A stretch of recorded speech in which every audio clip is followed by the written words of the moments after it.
Hello home bakers, today we're going to bake oatmeal cookies. Let's prepare the ingredients. 1 cup brown sugar, 1 cup flour, 1 egg, 3/4 cup butter, unsalted, room temperature, 1/8 teaspoon of nutmeg ground, 1/2 teaspoon of ground cinnamon, 1 teaspoon of vanilla extract, and then 1/2 teaspoon of baking powder, and 1/2 teaspoon of baking soda. Then 1 cup of raisins, 2 3/4 cups of oats, and 1/2 teaspoon of salt. First step, soak the raisins in hot water and set aside. Then combine the dry ingredients, the oats, flour, salt, baking powder, baking soda, ground cinnamon, ground nutmeg, and mix until fully combined. In this recipe, we are just using the spatula to manually combine the ingredients, but you can also use a stand mixer or a hand mixer, same as the other New York cookie recipe videos. Using electric mixers can really shorten the preparation time, and you cannot be very slow. You cannot work slow, especially after you've already preheated the oven. Okay, which reminds me now, let's preheat the oven at 350 degrees Fahrenheit. Next step, let's cream the butter and sugar.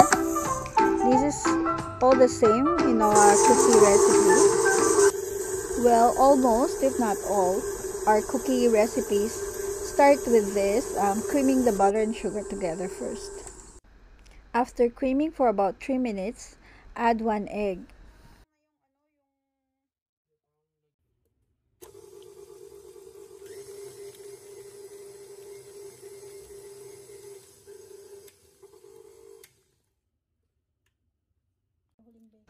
And add the vanilla extract,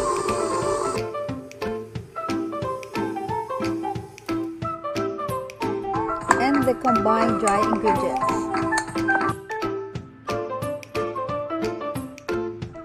If you have rolled oats, it will be better to use rolled oats. For me, I just use what's available in the pantry today. Mix well for about 4 to 5 minutes on medium-low speed. Next step, drain the soaked raisins and then add it to the cookie butter. Give it a quick mix at low, just until the raisins have incorporated with the cookie butter. Line up your tray with baking sheets and get your measuring scoop. Scoop the butter and flatten the top of each scooped cookie dough. This will make the cookies have even thickness if you do this. So try to do this, and it helps to have a great shaped cookie. You can freeze these cookies at minimum 4 hours or chill them overnight.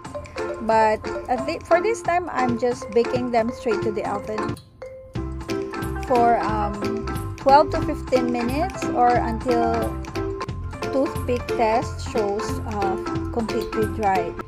Let them cool in the tray for about 10 minutes before putting them in the cooling rack. Do not touch them while hot, because this is what will happen if you touch them while hot. It has not completely cooled down. But if you wait for it to cool down completely, it will become very hard and crispy on the outside. And then if you toast it some more before eating, it tastes great. It's crunchy on the outside and soft and chewy in the inside.